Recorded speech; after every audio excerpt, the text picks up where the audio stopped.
저는 매 주일마다 출애굽기 20장에 나타나 있는 10계명을 중심으로 해서 연속적으로 강해 설교를 진행하고 있습니다. 여러분들이 잘 아시다시피 이제는 10계명은 영원한 도덕법입니다.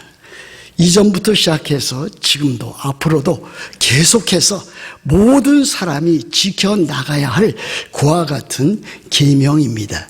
믿는 사람들뿐만이 아니라 안 믿는 사람도 10계명을 지켜나가야 됩니다. 물론 안 믿는 사람들은, 불신자들은 이 10계명을 지켜나갈 수 없는 것 사실입니다. 우리 신자들은 이 10계명을 잘 마음에 새겨서 우리의 삶 가운데서 바른 신앙생활을 할 수 있도록 삶에 적용하고 실천에 옮겨 나가야 될 것입니다. 10계명은 10개의 계명으로 되어 있다 그랬습니다. 10개입니다. 그런데 이 10계명, 10개 이 계명은 크게 두 부분으로 나누어져 있다고 말씀드리지 않았습니까? 첫 번째는 제1계명부터 4계명까지입니다. 이것은 하나님과 관련된 계명입니다. 하나님 사랑하라는 그와 같은 계명입니다. 제5계명부터 제10계명까지 6개의 계명은 사람 이웃 사랑에 대한 계명입니다. 마음과 뜻과 목숨을 다해서 하나님을 사랑해야 될 뿐만이 아니라 네 이웃을 네 자신과 같이 사랑하라고 하는 그와 같은 계명이, 그와 같은 일들이 이 제5계명부터 10계명까지 6개의 계명에 잘 드러나 있습니다. 오늘 이 제5계명은 네 부모를 공경하라라고 하는 말씀입니다. 계명입니다. 하나님의 율법입니다. 하나님의 명령입니다. 부모를 공경하라. 이 말씀을 제가 많이 이렇게 생각해 보면서 나는 지나온 삶을 어떻게 살았는가. 참으로 부모님을 잘 공경하고 부모님에게 순종하면서 살았는가. 지금은 제 부모님이 다 이제 소천하셔서 이 세상에 계시지는 않지만은 지난날의 삶을 돌이켜 볼 때 참 부끄러운 일이 많았다. 특별히 결혼 전에 자식으로서 살아갈 때에 부모님의 말씀에 순종하거나 공경하지 못하고 때에 따라서는 거역하고 반역했던 그 같은 모습들을 많이 생각해 보았습니다. 아마 여러분들도 마찬가지 아닐까 이렇게 생각을 해봅니다. 이 제 제5계명의 앞에서 참으로 떳떳하게 나는 나의 부모님을 이전에 지금도 앞으로도 잘 공경하고 순종하리라. 그렇게 마음은 먹지만은 실질적으로 그렇게 산 사람은 그리 많지 않으리라. 그렇게 여겨집니다.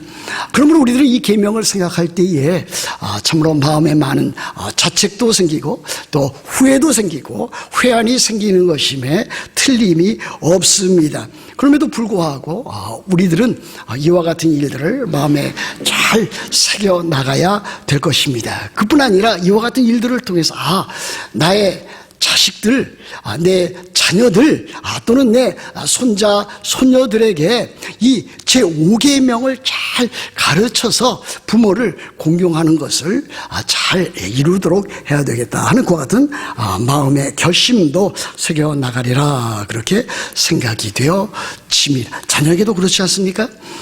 부모로서 자녀는 마땅히 부모에게 공경하고 부모를 공경하고 부모에게 순종해야 되지만 부모는 또 자녀에게 어떻게 해야 됩니까?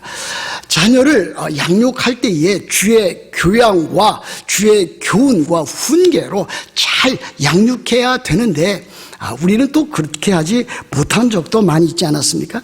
자녀를 키우면서 자녀를 노엽게 한 적도 많이 있었고 자녀에게 마음의 상처를 준 적도 없지 않아 여러 번 있었던 것을 우리들은 기억하게 됩니다. 그러므로 오늘 이와 같은 말씀을 통해서 우리들은 부모를 공경하는 일뿐만이 아니라 자녀를 어떻게 양육해야 되는지 살펴보아야 될 것입니다.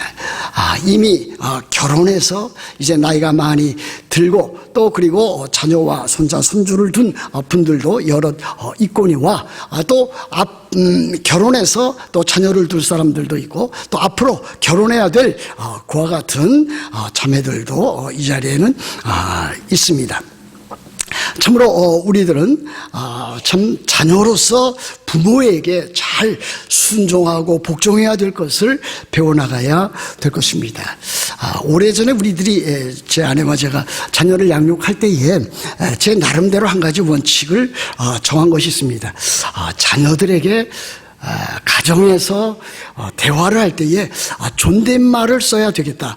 물론 뭐 여러분들에게 다 존댓말을 써야 된다라고 하는 것은 결코 아닙니다만은 존댓말을 부모가 자녀에게 사용하고 또 자녀들로부터 부모에게 존댓말을 사용하게 할 경우에 자녀들의 그 인성, 그 품성이 더욱더 주를 닮아가지 않겠느냐, 그렇게 해서 가르치기로 마음에 결심한 적이 있었습니다. 그래서 이제 존댓말을 쓸 때에 가장 쉬운 방법은 맨 끝에 문장에 또 말 끝에 무엇을 붙이면 됩니까? 요자를 붙이면 되는 거 아닙니까? 그랬어요. 이랬습니다. 저랬습니다. 이렇게 하면 어떻겠습니까? 뭐 이렇게 하면 되는데, 그래서 그것을 자녀들에게 가르쳤더니, 제가 이제 우리 딸에게 그와 같은 것을 가르치고 있었더니 딸에게 이렇게 말을 합니다. 아빠 이리 좀 와봐. 딸이 이렇게 제게 명령하는 저로 이제 반말투로 말을 합니다. 그래서 제가 그렇게 말하지 말고 아빠 이리 좀 와 보세요, 그렇게 요청을 하였습니다. 그런데 그게 그리 쉽지 않은 모양입니다. 또 그리고 때에 따라서는 이제 자녀에게 요구를 하면 자녀가 이렇게 딸이 이렇게 말을 합니다. 아빠 나 밥 먹었다. 그래요. 그래서 그건 제가 가르친 것과 이제 좀 상반되지 않습니까? 야, 너 내가 이렇게 존댓말을 쓰라고 가르치지 않았냐, 이렇게 요구를 하면서 존댓말을 쓰라고 했더니 이렇게 또 말하는 것을 들었습니다. 아빠 나 밥 먹었다요. 밥 먹었다요. 그래서 그렇게 쓰는 것도 들었습니다. 또 때에 따라서는 아들에게 미국에 와서 얼마 되지 않았기 때문에 제가 미국 문화를 잘 이해하지 못했는지 모르지만 어른들에게 이 OK라고 하는 단어 쓰는 것이 많이 걸렸습니다. 어른들에게 뭐 예라는 말도 있고 네라는 말도 있고 하겠습니다. 이러면 좋은데 뭐라고 이제 말을 하거나 요청을 하면은 오케이 라고 하더라고요. 그래서 그것이 참 못마땅해서 오케이 대신에 예라는 말을 쓰도록 했습니다. 제 아들의 이름이 이제 지연인데, 지연아 너 내일 학교 가려면 일찍 일어나야 돼요. 그랬더니 아들이 뭐라 그러냐면은 예라고 대답하면 지금 넘어가는 거 아닙니까? 오케이 그러더라고요. 그래서 제가 야, 너 오케이라고 하는 말을 쓰지 말라고 그러지 않았는가? 또 이렇게 이야기를 했더니 오케이라고 하고 이렇게 대답을 해서 이게 참 언어 생활을 고치는 것이 매우 힘들다 하는 것도 알았습니다. 제가 그 설교집을 보았는데 에베소서 6장 2절 그 부모 공경에 대한 사도 바울의 교훈 아니겠습니까? 에베소서 6장 2절을 이제 참 설교를 준비하면서 볼 때 어떤 설교집에서 이런 예화를 본 적이 있습니다. 자기 자녀에게 6장 2절을 읽어보라고 했더니 거기 이렇게 되어 있습니다. 네 아버지와 어머니를 공경하라 이렇게 되어 있는데, 그 자녀가 미국에 있는 그 자녀가 이제 한글에 좀 그렇게 되니까 오래지 않고 또 잘 배우지 못해서 읽어 나가기를 내 아버지와 어머니를 공격하라 그렇게 읽었다고 하는 것을 들었습니다. 사실 자녀들 가운데 부모에게 순종하거나 부모를 공경하는 경우가 그리 쉽게 눈에 띄지를 않습니다. 오히려 자라나는 동안에 특별히 어렸을 때 또는 사춘기를 지나면서 이 부모에 대한 그와 같은 마음이 상당히 공격적으로 되어지는 것을 우리들은 쉽게 보게 됩니다. 그래서 자녀들이 신경질적으로 또는 모든 일에 있어서 부정적인 반응을 부모에게 나타내는 경우를 보게 됩니다. 그것은 곧 부모의 권위를 인정하지 않고 부모에게 복종하지 아니하는 그 세상적인 그 풍조를 그대로 잘 드러내는 일이라고 할 수가 있습니다. 그러므로 우리들은 참 부모로서 자녀에게 부모 공경하는 일들을 잘 가르치고 또 잘 교훈해야 되는데, 그 일을 하기 위해서는 우리들이 그 이전의 삶 가운데서 부모에게 순종하지 못했던, 공경하지 못했던 이 일들을 우리들이 회개해야 될 것이고, 우리들이 먼저 참으로 부모된 입장으로서 또 다른 그 부모의 그 순종하고 복종하는 모습을 보여야 된다, 그렇게 믿습니다. 제5계명은 이렇게 되어 있지 않습니까? 네 부모를 공경하라. 이것은 단순한 권면이 아닙니다. 말씀드렸듯이 계명이고 율법입니다. 이 당위성을 가지고 있습니다. 마땅히 해야 됩니다. 군대 가서 가장 먼저 배우는 것이 무엇입니까? 상명하복 아니겠습니까? 우리 상관이 명령하는 것을 부하는 그야말로 무조건 복종해야 된다라고 하는 것을 배워나가게 됩니다. 물론 그렇게 다 할 수는 없겠지요. 그러나 이 계명은 하나님께서 그의 백성들에게 특별히 주신 계명이기 때문에 우리들은 이 계명을 참으로 잘 또 절대적으로 지켜나가도록 그렇게 노력해야만 합니다. 그래서 에베소 6장 1절에서 사도 바울은 자녀들아 너희 부모를 주 안에서 순종하라고 하는 것을 가르쳐 주었습니다. 이 자녀들이 부모에게 순종하는 것을 주 안에서 순종하라, 그렇게 교훈했는데, 저는 어렸을 때에 또 이렇게 자라나면서 사춘기 때, 심지어 결혼하기 전까지 또 이 주 안에서라고 하는 이 말을 매우 협소하게만 생각을 하였습니다.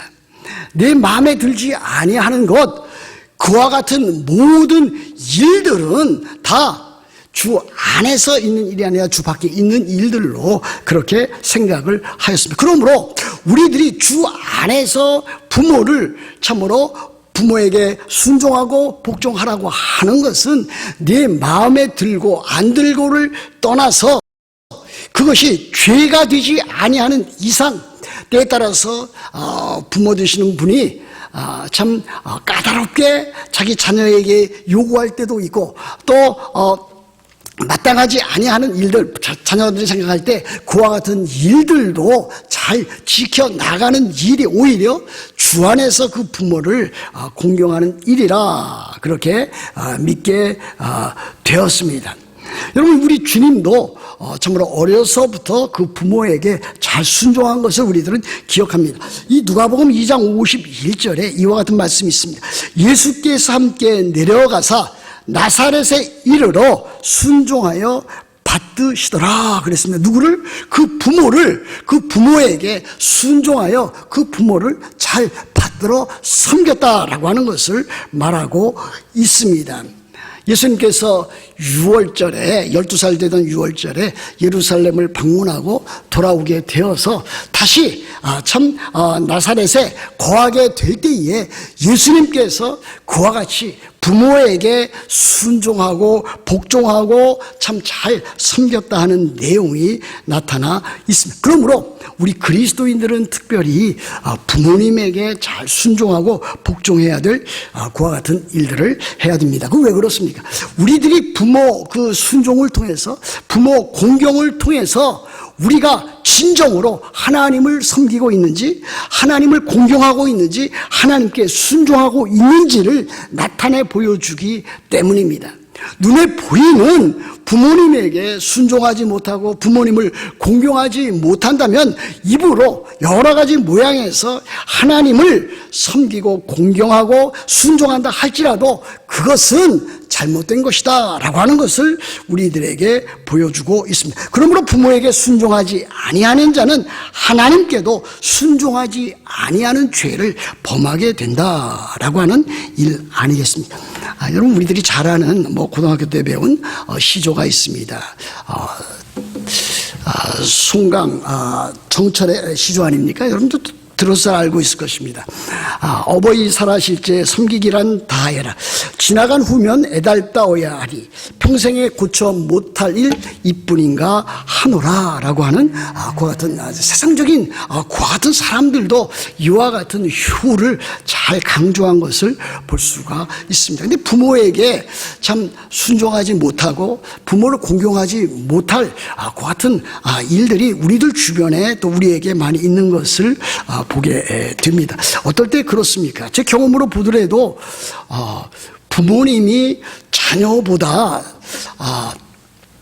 많은 학식을 또 학력을 갖지 못할 때에 그렇게 되기 쉽습니다. 그래서 아버지는 또 어머니는 참 왜 저렇게 그렇게 말하고 행동하실까? 배우지 못했기 때문에 그런 거 아닌가라고 하는 속마음으로 그렇게 생각할 때가 있습니다. 부모가 자기보다 덜 배웠다 할지라도 자녀는 부모에게 순종해야 될 필요성이 있습니다. 또 부모가 자녀에게 좋은 것, 또 재산, 또 여러 가지 좋은 것들 채워주지 못할 경우도 있습니다. 그러면 이제 자녀들은 마음에 불평과 불만이 많이 쌓이는데 그러할 때일지라도 자녀는 부모를 공경하고 순종해야만 합니다. 또 어떨 때가 있습니까? 자기는 신자인데 나는 신자인데 부모가 불신자일 경우에 참으로 부모에 대해서 무조건 반대하는 그와 같은 경우도 없지 않아 있습니다. 또 부모가 나와는 또 다른 그보다 더 넘어가서 다른 종교를 가지고 있을 때는 더한 것을 우리들이 보게 됩니다. 그러므로 우리들은 어떠한 경우 어떠한 형편에든지 참으로 10계명 가운데 제5계명을 마음에 새겨서 참 기쁜 마음으로 지켜나가야 되리라고 믿습니다. 부모님에 대해서 우리들 해야 할 일들이 너무나 많지 있지 않습니까? 우리들의 부모가 있다면은 부모의 참 우리들에게 보여주는 모습은 이 형제 자매끼리 그 자녀들이 서로 사이좋게 우애 있게 지내는 일일 것입니다. 그것은 부모에게 참다운 기쁨과 즐거움을 가져다 줍니다. 부모 슬하에 있는 자녀들이 그 형제 자매들이 서로 다투고 싸우고 있다면은 그것은 부모 마음에 큰 대못을 박는 일이라고 할 수가 있습니다. 부모가 원하는 일은 이 세상에서 최고의 지위에 오르고 명예나 권력을 획득하는 일이 결코 아닌 것입니다. 만일 부모가 그러했다면 그 부모는 잘못된 가치관을 가지고 살아가는 사람임에 틀림이 없습니다. 부모는 형제 자매끼리 서로 화해하고 자기의 있는 처지 가운데서 아주 성실하게 신실하게 살아가는 그와 같은 일이라고 할 수 있습니다. 이와 같이 부모님에게 잘 순종하고 부모님을 공경하는 자에게 하나님께서 주시는 그와 같은 복락이 있습니다. 그 하반절에 나와 있지 않습니까? 그리하면 내 부모를 공경하면 내 하나님 여호와가 내게 준 땅에서 네 생명이 길리라 그랬습니다. 장수하려거든 내 부모를 공경하라. 이와 같은 말로도 우리들이 이해할 수도 있겠습니다. 그러나 또 세상을 살다 보면은 때에 따라서 참 부모에게 잘 순종한다고 해서 그 사람이 천편일률적으로 장수하느냐 꼭 끝까지 그렇게 오랫동안 살아가는 그렇지 못한 경우도 있습니다. 그렇지 않습니까? 또 어떤 경우는 그 반대로 부모에게 불효막심한 자식인데도 불구하고 장수하는 경우도 있습니다. 이와 같은 것들이 우리들이 잘 이해하기 힘든 그와 같은 부분이지만 이것은 우리들이 일반적으로 보편적으로 우리들 주변에서 일어나는 일들로 우리들이 생각하면은 잘 해결되리라 그렇게 믿습니다. 부모를 잘 섬기는 효자와 효녀를 보십시오. 그 같은 자들은 삶 가운데 상당 부분 많은 기쁨과 즐거움과 평화와 모든 다른 사람들과의 관계도 좋은 화목한 관계를 유지해 나가고 있는 것을 볼 수가 있습니다. 그러므로 이 말씀은 우리들이 참으로 특별히 예외적인 경우도 있고 하나님의 특별한 섭리의 경우도 있지만 일반적으로 하나님 앞에서 부모님에게 잘 순종하고 부모님을 기쁘게 하고 부모님을 공경하면 참으로 이 세상에서 하나님께서 참으로 잘 되게 해 주시는 그와 같은 복과 은혜를 주시 주시겠다라고 하는 그와 같은 말씀으로 우리들이 받아들여야 될 것입니다.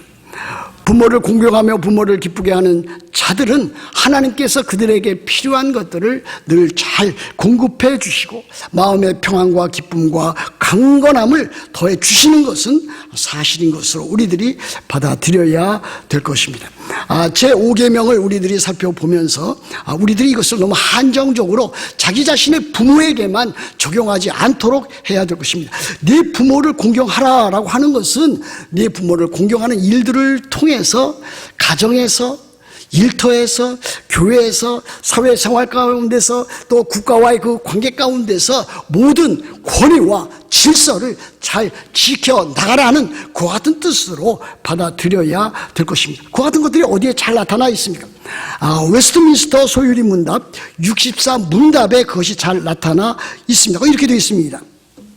제64문 제5계명에서 요구된 것이 무엇입니까? 그 답은 이렇게 되어 있습니다. 제5계명이 요구하는 것은 그 지위와 관계가 윗사람이든지 아랫사람이든지 동등한 위치의 사람이든지 다른 사람의 명예를 보호하고 그에게 해야 할 의무를 다하라는 것입니다. 이렇게 아주 명확하게 잘 지적해 놓은 것을 발견해 나갈 수 있습니다.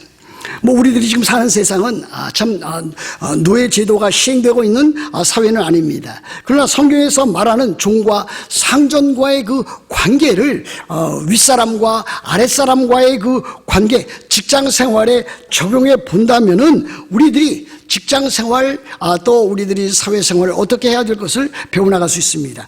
에베소서 6장 5절부터 8절에 이와 같은 말씀이 있습니다. 종들아 두려워하고 떨며 성실한 마음으로 육체의 상전에 순종하기를 그랬습니다. 기쁜 마음으로 그와 같은 일들을 감당하라 그랬습니다. 낮은 지위에 있는 사람은 좀 더 높은 지위에 있는 사람들, 자식이 부모를 순종하고 또 공경해야 되듯이 그렇게 성실한 마음으로 기쁜 마음으로 섬겨야 되는 것을 보여주고 있습니다. 또 교회에서도 마찬가지입니다.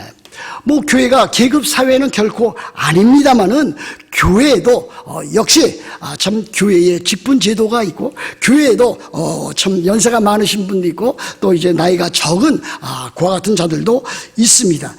그때에 어떻게 해야 되는가? 디모데전서 5장 1절 2절 보시면 이와 같은 말씀이 있습니다. 늙은이를 꾸짖지 말고 권하되 아버지에게 하듯하며 젊은이에게는 형제에게 하듯하고 늙은 여자에게는 어머니에게 하듯하며 젊은 여자에게는 온전히 깨끗함으로 자매에게 하듯 하라 그랬습니다. 사회생활하면서 특별히 교회 생활하면서 참으로 윗사람 아랫사람 나이가 든 사람 젊은 사람 이와 같은 일들을 하나님의 말씀을 따라서 잘 순종하는 것이 복된 삶인 것을 보여주고 있습니다. 이와 같은 말씀도 있습니다.